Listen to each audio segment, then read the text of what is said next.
नमस्कार, मी प्राध्यापक दीपक काळे आणि आपण पाहत आहात पंचायत टू पार्लमेंट इन. बंधू भगिनींनो, आजचा विषय हा अत्यंत संवेदनशील अशा पद्धतीचा आहे. नुकताच NTA नीटचा रिझल्ट लावलेला आहे आणि मला खेदाने म्हणावं लागतं, युगपुरुष लोकमान्य टिळक ब्रिटिश सत्तेला म्हणाले होते, सरकारचे डोके ठिकाणावर आहे का? आणि मलाही आज NTA सवाल करावा वाटतो, NTA डोके ठिकाणावर आहे का? म्हणजे झालं असं, ज्या विद्यार्थिनीला 720 पैकी 522 मार्क आन्सर कीनुसार येत होते, त्याच विद्यार्थिनीला स्कोर कार्डवर फक्त 95 मार्क येते. तसंच एका दुसऱ्या विद्यार्थ्याला 720 पैकी त्याच्या आन्सर कीनुसार 595 मार्क अपेक्षित असताना किंवा 167 मार्क दाखवतात. ही कोणती पद्धत आहे?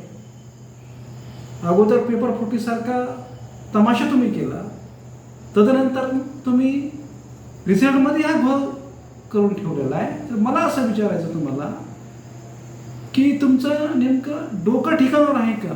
NTAचं डोकं ठिकाणावर आहे का? कारण तुम्ही विद्यार्थ्यांच्या भावनाशी नेहमीच खेळत असतात. कधी पेपर उशिरा घेणं असेल, रिझल्ट व्यवस्थित न लावणं असेल, आणि त्या रिझल्टमध्ये प्रचंड मोठ्या प्रमाणात तुम्ही अफरातफर जर करत असाल तर भारताच्या उज्ज्वल भविष्याचं होणार काय, असा मला प्रश्न पडतो. नेमकंपणाच NTA अवस्था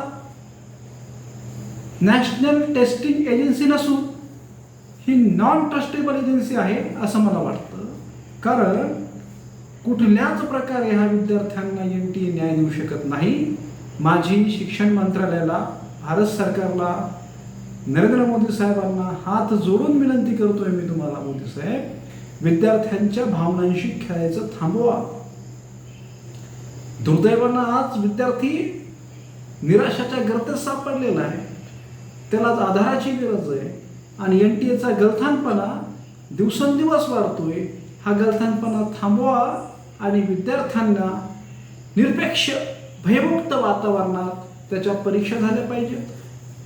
त्याचा रिझल्ट विक्रमी वेळेत आला पाहिजे आणि पारदर्शकतेच्या आधारावरच त्याला उच्च शिक्षणासाठी संधी मिळाली पाहिजे. इतकीच माफक अपेक्षा या तरुणाईची आहे. आपण त्याकडे लक्ष द्या अशी मी आशा बाळगतो.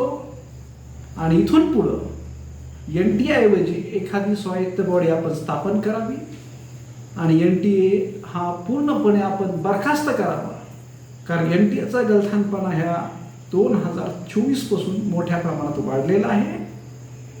2024ची UGC नेट असेल किंवा 2026ची NTA नीट असेल, कुठल्याही पद्धतीची परीक्षा व्यवस्थित पार पडलेल्या नाही आहेत. या परीक्षेच्या माध्यमातून विद्यार्थ्यांच्या आशा आकांक्षाचं माती झालेली आहे.